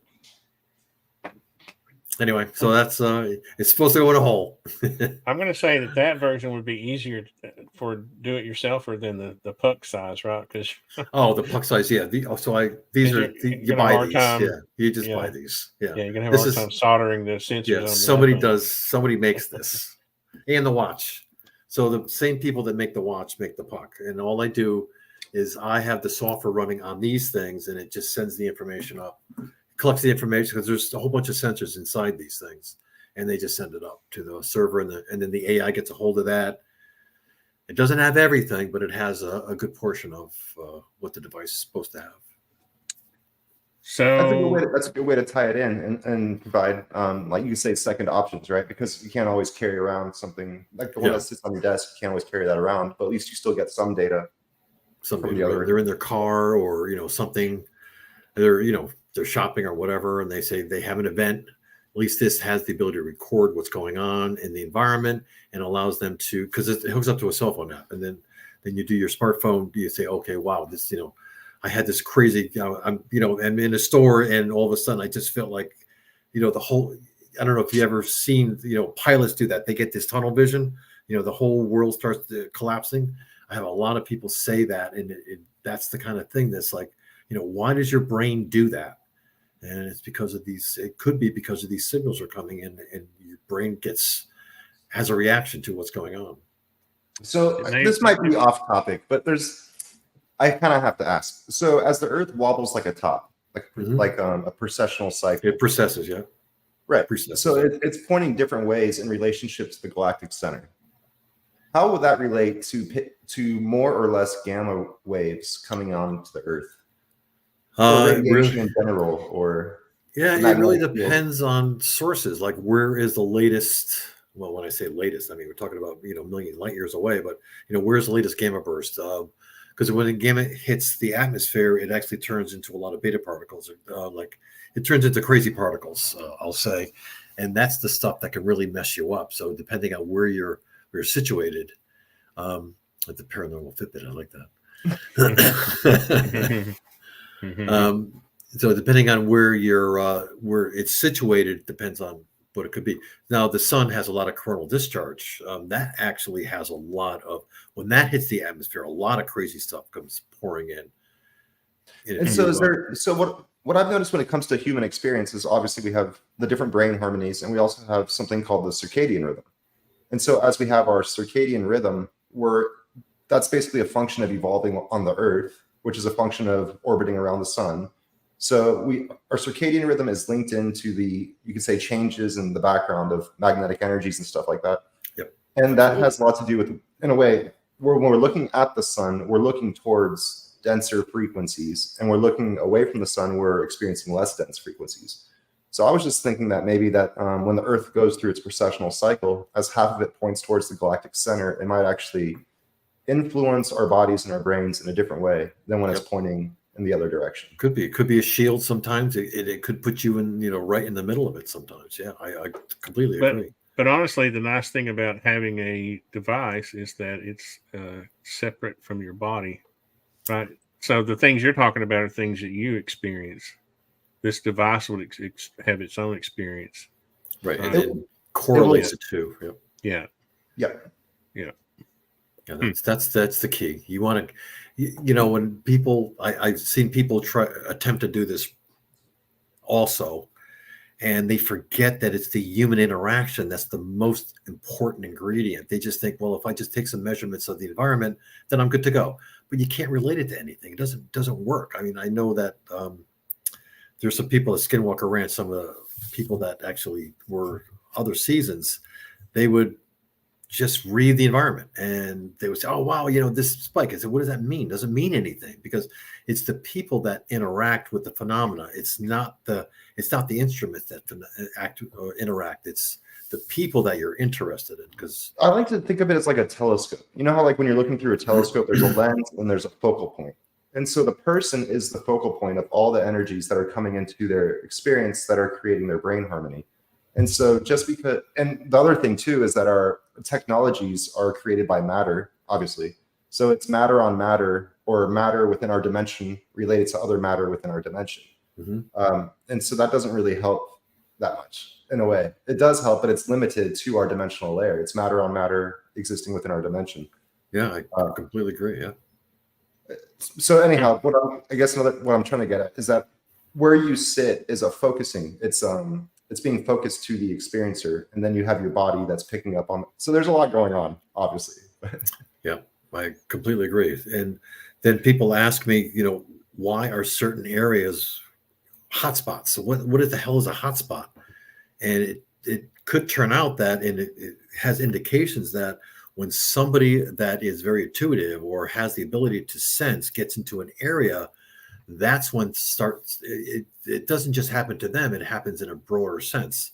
So it's very possible that when somebody goes into an area that is an amplifier, that's when things start happening. But it takes that person to go in there. So if you have somebody that doesn't have any kind of experiences, capabilities, then things typically don't happen. I've noticed that those hotspots are related to positive magnetic fields when it comes to the Earth grid. It's very well. Now that's an interesting thing. You've heard of ley lines. Yep. So ley lines are an indication that there's some kind of a flow, some kind of a energetic flow in areas. Now it's never been measured, but there's a hypothesis of that, and it's very possible that that's a contributor to that type of thing. Is that maybe there's a magnetic field, because magnetic field could get interrupted by any kind of anytime you have particles moving, you have a magnetic field. So it's very possible that there's interruptions in our magnetic field. So when you get to a certain area, maybe it drops down a bit or it increases a bit, because everything is cyclical. So that's a very possible scenario where Have you heard of Michael Levin's work? He speaks on he calls it morphogenetic spaces, and how magnetic fields of individual human cells are connected to each other. And basically when a single cell gets disconnected from a magnetic field, that's when the cancer starts to develop within it. And so what I like to think is that everything's scaled in nature. And so when you think of the Earth itself and all the humans existing on it, we could be like single cells on our Earth. And when we get magnetically disconnected, it creates pacing motions within our lives, also disease. And so at the same time, when you're talking about these fluctuations creating distortions in the magnetic field, well, it's going to disrupt your signal to where you get disconnected from that greater incoming magnetic field, or the biggest one of it all, and create effects. So I think that relates to the tortuosity of someone's day as well. So how you've spoken before, like they're calm, everything's good. They bring a rock home from a cave, or a spike happens, they start having a bad day. A secondary spike occurs and they start having a regular day. That happens a lot. I mean, if you look at the data and you go back over the 3 years, that happens a lot. You get these like moments where things start changing, and you get indications on the device where it's very apparent things are going to start changing. So there's definitely points of time when things start transitioning from a good to a bad, or a bad to a good. I have a question about the sound, the sensors, for the audio or whatever, the sound. Is it just that? What would it take to get like more detailed information on the frequency? In other words, if you wanted to log whether it's infrasound or in a normal range or that kind of thing, would it take a different sensor or a different software or different sensor? Yeah. So right now the sensor that I have is just collecting the overall energy, and that's really what I was really interested in at that point. If you want to get into, like for instance, in the electromagnetic or the microwave spectrum, we have a little add-in to this particular device that I showed you, where you can actually plug this thing in, and it'll actually tell you like you have a spike in this frequency range, this frequency range. It's just a spectrum analyzer. They have for sound as well in the acoustic range. So you can add a sensor that actually will tell you in what frequency bucket the energy was actually arrived at. So you can see that's a very readily available sensor. But you don't have plans to actually do that for Not at this device. point, but after this conversation, I'm thinking about it. Absolutely thinking about Everybody raise your hand. I vote we Yeah. get it. As I a- mean, as it would a- be as a very plug-in, it interesting. makes perfect sense. As many people I've heard talk. I mean, even literally Lil Zondo talk about infrasound. I don't know if there's anything to it. I just think it would be interesting to know. Well, it sounds interesting because it vibrates everything that it touches, and it almost creates like a harmony through it all. That's why I think that infrasounds are more related to the alpha and beta, or the delta and theta states of brain harmony, because those operate at the infrasound frequency. I know it's light interacting with sound, but it's the same frequency. So there has to be, it has to do something to it. If there's infrasound coming in, it has to be affecting your lower brain harmonics. Yeah. Well, there's a physical effect, right? I mean, just straight up Purely physical effect. Yeah, purely physical. Effect. Yeah, I agree. Because you're talking about frequencies that can do physical damage, right? Yeah, that low. I mean, those are big wavelengths and very, that you're right. That's damaging. What's interesting too is the concept of acoustic levitation. I'm sure you've seen that before, where people are like levitating little water droplets and like these little things. But that entire concept can scale to any size. So when you're using infrasound, you could allegedly acoustically levitate bigger objects, because the object size is like 1/3 the length of the wavelength typically in those systems. And if somehow you're able to use the Earth's atmosphere to bounce sound back and forth, maybe you could use acoustic levitation as a means of transportation. It's just a bit, I'm just throwing that out there. We're just talking about. That's a good theory. Yeah. Remember, you're talking to an engineer now. Gotta be careful. Well, yeah. So if you talk to Hal Puthoff, who is he loves this stuff, he would say, "Yeah, absolutely. Let's go research that." Well, I mean, I have the idea of building a swimming pool that floats in midair based off the water droplets that float in midair. Couldn't you just do that with bigger waves, and now you have an entire swimming pool floating in air where you enter from the bottom? You need a lot of energy. When they're doing the levitation, though, they have a device on top and bottom, right, where the sound waves are traveling between. So the top in this scenario would be the atmospheric edge. No, I mean there's a device creating the waves here and here, so you'd have to have opposing, right? Not always. Sometimes you can just use a really solid structure that acts like a good reflector of sound energy. So you just have one source of waves, and then you have a reflector. Well, there's at some point where the waves cancel, right? In the middle, whatever. That's where the levitation happens. So I'm just saying, there's probably some physical reason. You know what I mean? There's a mechanical or a physical reason. Well, one of the things that one of the research things that I had done outside of this the stuff I've been doing here is this whole idea of vortices. So vortices play a big role in how people perceive things and how they feel and things like that. So you get these big vortices, and it always happens to be near some mountains and things like that, because you get that incredible airflow. So you get all of these all of these charged particles spewing around. Anytime you have moving charged particles, you have magnetic fields. So it's very possible that what you just described is a phenomena that might be manifested as a vortice. That's, everybody's seen them, those big spirals in the sky. I've got pictures of them. That's like the clouds make these big spirals, and it looks, it looks awesome, but it's how is that manifested? That's a big question. And what's the effects to us humans? Here's a simple one. See where you have the upper and lower device. Yeah, but you can also do it without having an upper shield. I think both of those. I think the upper and lower are creating the same frequency. Right, but if you just use the bottom one and bounce it off the top, it's the same effect. Okay. It's all about the spacing between the two systems.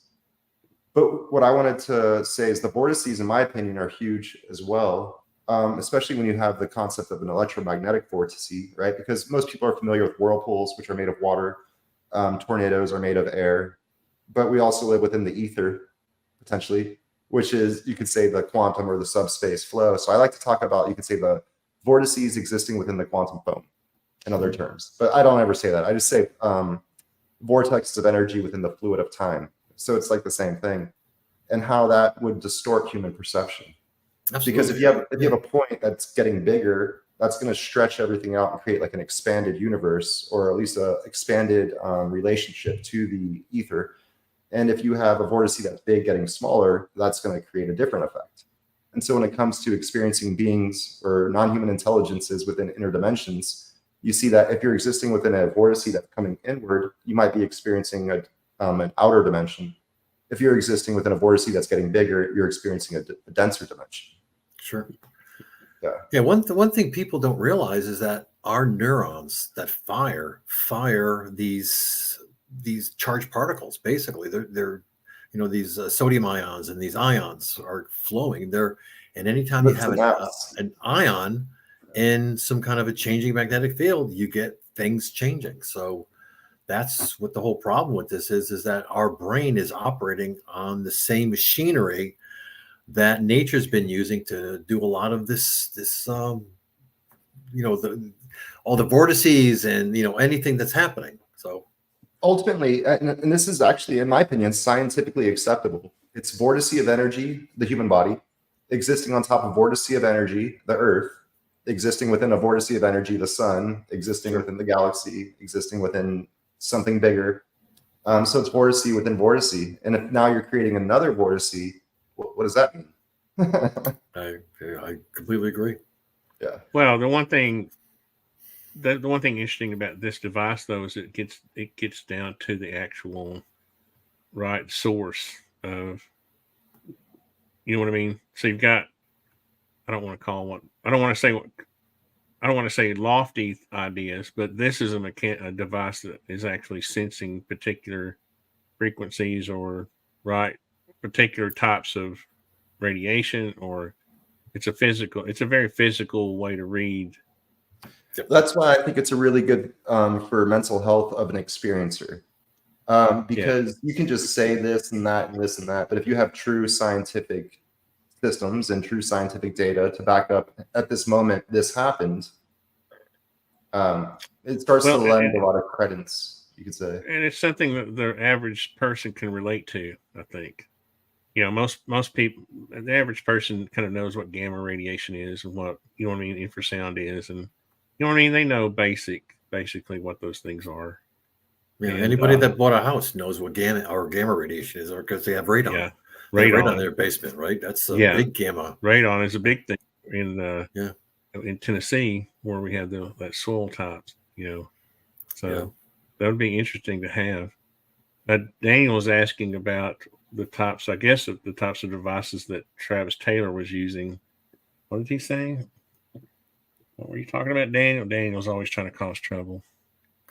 Travis Taylor measuring the alleged portals his original. It's something that Travis and I worked on together. We theorized that there was something going on in the space-time at Skinwalker. So there's some perturbations in space-time that was causing, whatever phenomena was there. So one of the ways to do that, or one of the ways to measure that, is they have these devices that are just really good at measuring any small quantum changes in an environment. So he had a whole bunch of those that I believe he brought those there and started measuring with those. Very expensive.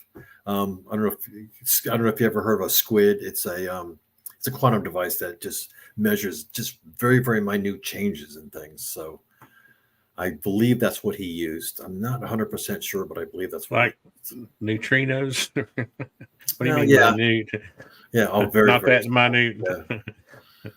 Huh? Yeah, when you were talking about dropping that thing, your device down in a 2,000-foot hole, I was thinking about a neutrino detector. Yeah, that would be it's not that sophisticated. But can't get that for $200, right? There's a lot of gamma down there, and that's and there's a lot of radiation, believe it or not. Radiation tends to use underground caverns and things as what they call waveguides. So it'll go screaming down there, and then you could be like deep down the earth and literally pick up something, some kind of frequency. So it's like we could, if we had the radio tuned right, we could pick up things from Europe. And the only reason is because it'll bounce off the atmosphere and bounce off the ocean, bounce off the atmosphere. It'll, electromagnetic energy just finds ways of getting in the cracks. So, I guess we don't get any gamma from the core of the Earth, right? That's all. Yeah, there's not much down there. It's all iron moving. So there's not just much electromagnetic. Yeah, it's all from above, mostly from above. I mean, there is obviously iron ore and things like that that are decaying and stuff like that. So you do get a lot of beta. You definitely get a lot of beta. Does carbon give off? Because you have the carbon 14 dating, I think it is, or carbon 15. Does that give off? What type of radiation does that give off? Little tiny. Well, it's the same thing. So I don't know what the exact breakdown of it is. What it actually comes down to. But there's always stuff that you can measure, and actually that's what they do, right? They measure the half-life. Once they know the half-life, they can figure out what's. You would think it'd be more like beta, wouldn't you? You would think. That's what I was thinking. It's probably an alpha or a beta particle. It's probably not a gamma particle, but because when I think of gamma, I think of higher stuff. The photons, right? So it's all photon energy and stuff like that. But normally, when things decay, you always get a neutrino and you always get a gamma, right? Because you have to have this conservation of energy and momentum and stuff like that. So you always get these weird combinations. Yeah, I looked it up. It's beta radiation. It's beta from carbon. Carbon dating. Yeah. Yeah, but then what about uranium? What do you get from there? You get a bunch of you get plutonium. But you get what I'm saying. It's different radiation. Yeah, it's that different comes radiation. from the different elements. You could say. Yeah. It's funny. I used to do a lot of hard rock mining in Colorado, and I ended up taking a couple specimens home with me or whatever, and they were like highly rich in uranium because gold, uranium, lead, or not lead, but iron, all those things are typically together. Plutonium 239 or whatever. So people think I'm crazy, but to test the devices, I bought uranium ore from Amazon. And that's how I test the devices. So you buy a little piece of uranium ore and it's got enough decay that I put it right on top of the device, and if I measure a certain amount, I know that it's working. I had about 1 ton of that stuff at one point. Oh. Not uranium ore, but gold ore. Oh, cool. That, 4 ounces of gold per ton of material, and at the same time, it was high in uranium content, iron content, quartz crystal, all that stuff. Obviously, I guess when you get, go ahead. I'm sorry. No, I'm sorry. It's just I know one of my silly side stories was I wanted to buy some bismuth one time, and I actually called up Bob Lazar's lab or his company. What is it? United Nuclear, and his guy answered the phone, but I heard Bob in the background talking, and I ended up getting this poster signed from him, and it's one of my backgrounds. Oh. But I bought some bismuth because I was doing a silly experiment with. It's a long story. Mixing bismuth with lead, and but like I said, it was a silly side story. But I did almost get to talk to Bob on the phone. I heard him in the background, and he was telling his guy, "Get this, do that. Yes, we have this," and I just thought it was very, very interesting and very funny. And then I find out later that bismuth is part of this. Metamaterials that absolutely Gary Nolan was fantastic metamaterial. It made me want to go get my sample and melt it down and I think that has to do with your I was gonna say I think that has to do with your beekeeper background. You just like hexagonal structured material, right? So bismuth I wanted to be a scientist when I was a kid. I don't know what it is, but I was trying to come up with an alloy. I was trying to come up with an alloy, a bismuth lead alloy for it was actually slugs for a rifle slugs, but one of the alleged metamaterials recovered that's from UFO, obviously, it's like bismuth, magnesium. Was it magnesium? Yeah, it was layers of bismuth. Magnesium, right? And they all have the hexagonal structure. Yep. And so then you have Bradley Voorhees in his theory of anti-gravity and how hexagonic lattices catch the left-handed electron. The left-handed electron is connected to the Higgs field. That's what ultimately gives things mass. So when you capture enough left-handed electrons in the hexagonal structures of magnetic fields, and then you jiggle them at the right frequency, it reduces mass to 0. That's his theory there. So I like bismuth too. I think it's really cool. It makes a really cool crystal either way. But Have you done any work with Gary on the type of? Aren't you associated in some way with you Gary? talking about Brad Yeah. Morton? Oh, we're What's talking about Gary. Gary Nolan. Gary, Um, no, Gary Nolan. Yeah, sorry, not Gary. No. You changed the subject. I know. I Alright. did that. I did that on purpose, but I'm just kidding. No, it made me think. The whole thing made me think of Gary Nolan. Yeah, And, Gary's an amazing scientist, and there's a lot of cross between what I'm doing and he's doing, and another scientist is doing. He's more on the genetic side, looking at is there a genetic propensity of people to be experiencers, and it's he's doing actually pretty interesting research in that field. So yeah, genetics. He's looking at genetics yeah, related to experiencers. Is there something in the genetic makeup of people that gives them a better ability or a heightened ability to be an experiencer or have these sensations? So I think one of the things that Gary likes to talk about too is the increased size of the pawns or the pituitary. And so maybe he's looking at the genetics to see what gives someone an increased pawns. And I think that, well, the person actually, to tell you the truth, the person that funded me actually funded him on that. So that was all part of that whole, this guy was amazing. He did a lot of funding. One of my little things that I'm going to share right quick, if you don't mind, is I've started a little blog on the PiFi show.com website. And this is related. Bear with me just for a second. One of the little, this is a little paper I did for fun. Since I'm not a scientist, I always put the disclaimer in. This is for fun. But one of my little theories is that humans haven't evolved or were created with the, it's embedded into our DNA that we don't have the ability to understand ultimately. Does that make sense? Does that, what do you think about that? And the other thing I have this little theory is that I don't use this bisection paradox where we have these periods of cycles of disclosure, and that each time it's as if each time we have these cycles, and here's my little research on it, that we think we're inching closer, but we're only going halfway, and we will never get there.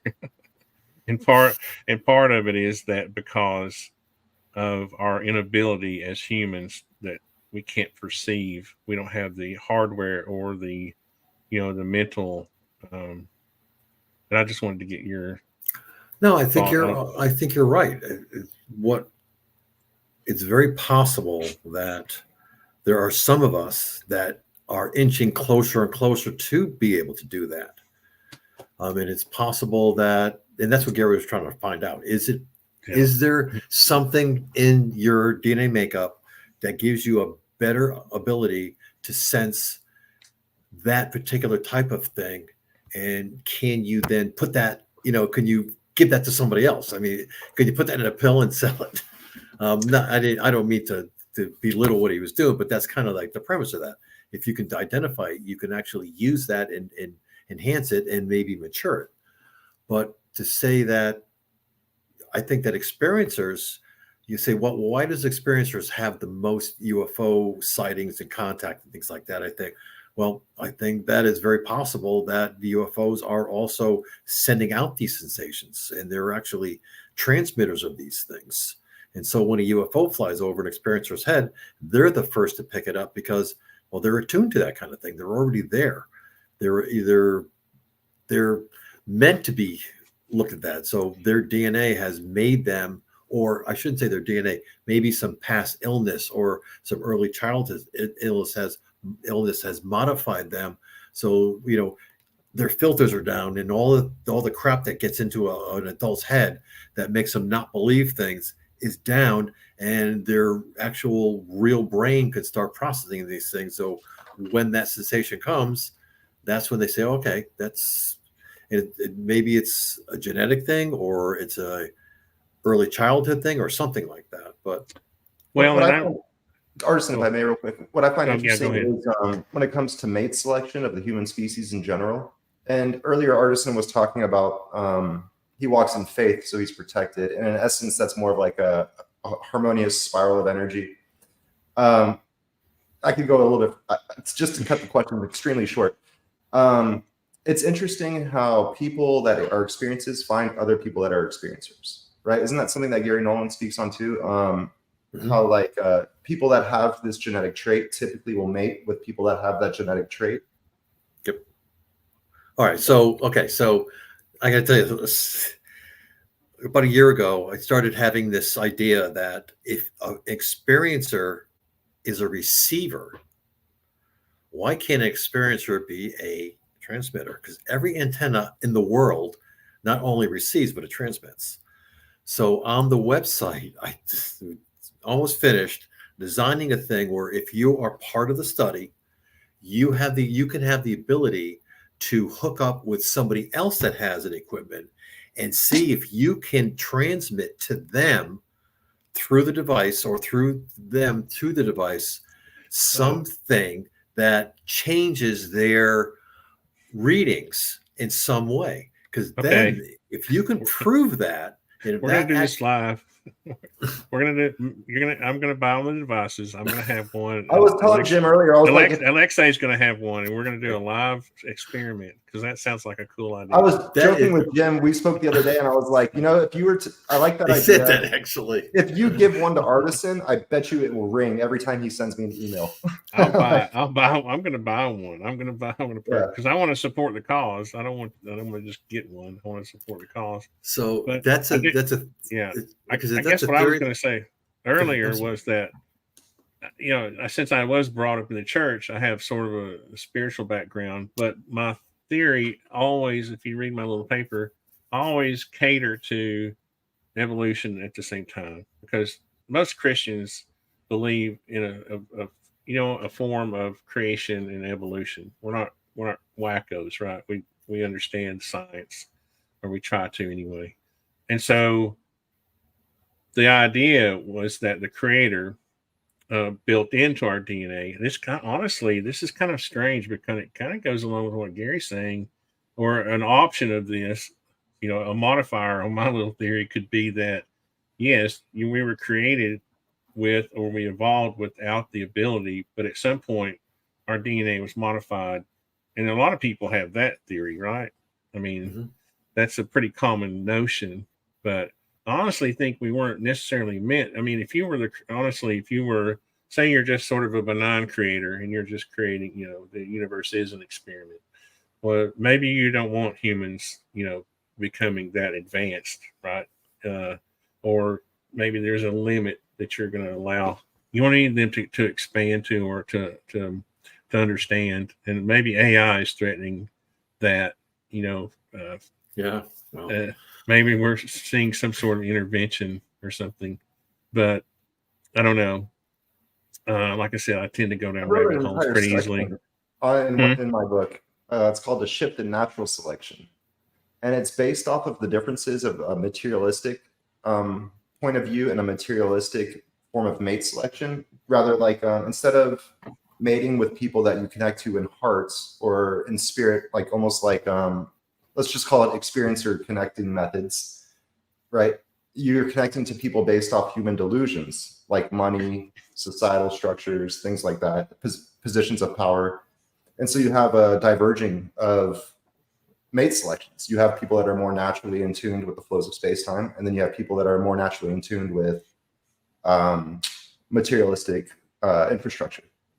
And so that's something I've definitely seen very clearly, is like there's a shift, there's a split in the methods of mate selection when it comes to the human population in general. And what Gary Nolan has shown me, or described, basically, he hasn't shown me, but he's done podcasts and I've seen through his work, is that experiencers connect with experiencers. And what I've noticed in my life is that, some people are very materialistic and expect certain things and go in that direction. And now when you think about the child or whatever that gets reproduced from something of that nature, well, you're getting a different child. expand that out to 100 generations, you get a shift in Yep. natural Absolutely, selection. No, there's no question about it. And by definition, if nature found something that helps us do the thing nature's supposed to do, right? We're supposed to make the next generation. It will definitely evolve it and definitely put it in our psyche. I always like to look at other animals in that sense. And so like you see birds doing the bird dance. And so basically we have different bird dances going on, right? Sure. Yeah. So it's all intertwined to, at the most primitive level. Now I'm going to cater to Daniel here. Yes, it could be individual. He was responding to my comment. So yes, I do think I'm objective enough to know or think that I'm delusional with my theory. But I think that's what you have to be open to, right? You have to be open to possibilities, just like Jim was saying. You have to be open to the idea that we could evolve in certain ways, right? You can't be, I mean, even now we can measure differences between, humans. I mean, if you look at Alexei's IQ or his abilities and you look at mine, you can certainly see that we're two different human beings, But who developed the Yeah. IQ testing system, Artisan? Well, I it's might be just better at fulfilling that. No, I'm just joking. I'm totally it's joking. just it's just a I think it's all measuring stick, equal. right? It's just Yeah. a ruler. It's just one measure, right? It's just All tests are biased. I'm just going to say that. right, but it's just you seem very intuitive. it's like a litmus test, right? It's just you dip it in and you take it out and you see the color or whatever. It's not biased necessarily, right? It's just it's like Jim's device. It's measuring, it's taking a measurement of something, Yeah, absolutely. But well, guys, I hope Jim, do you have anything else? I mean, I hope you'll come back sometime, and I'd like to continue staying in touch with you and work out something.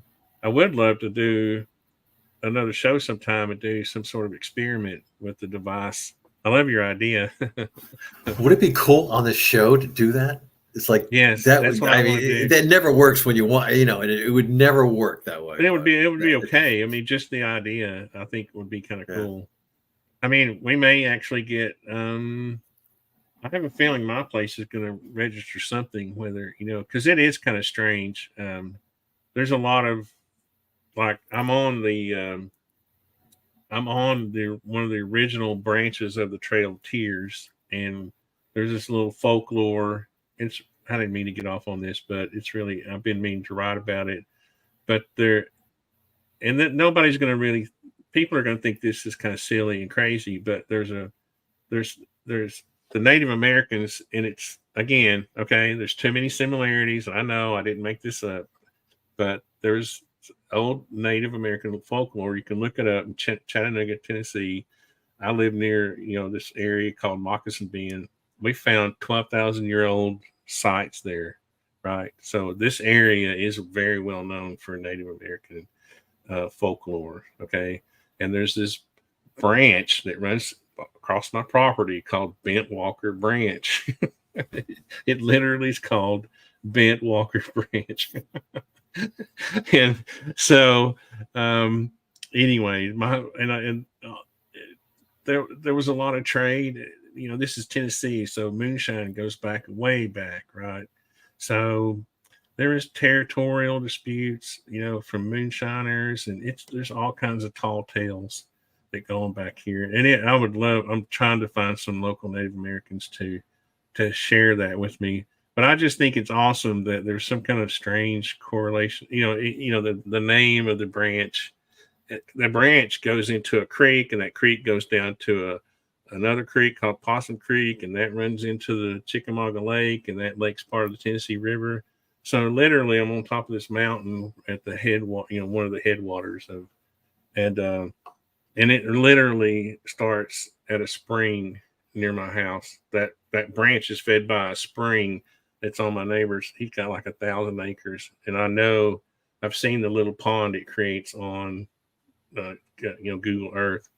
So I don't know how I got off on that little thing, but I would love to. That was another reason that I would love to get your device and just take it down to the creek, the branch, and see what happens down there.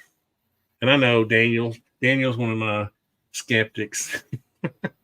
He's going to say, "You're crazy, Tony," but that's why I'm interested. That's one of the reasons why I'm interested, because there's really I'm way out in the woods, so there's nothing else to create.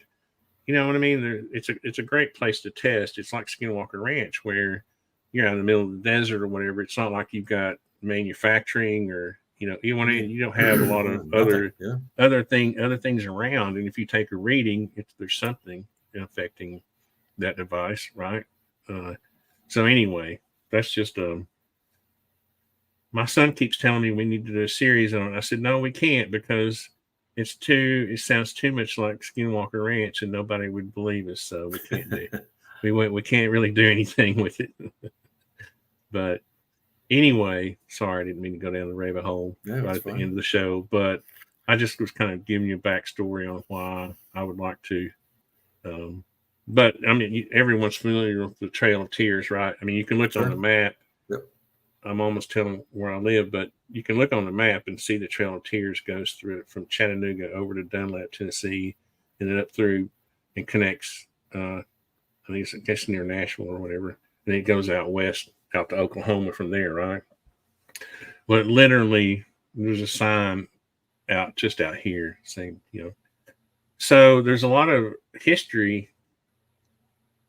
I guess what I'm saying is I have a place in my heart for Brandon Fugel, because if he has that same sort of folklore, you kind of get caught up in it, because you're part of the neighborhood. I mean, I live here, and you feel like you're part of the folklore.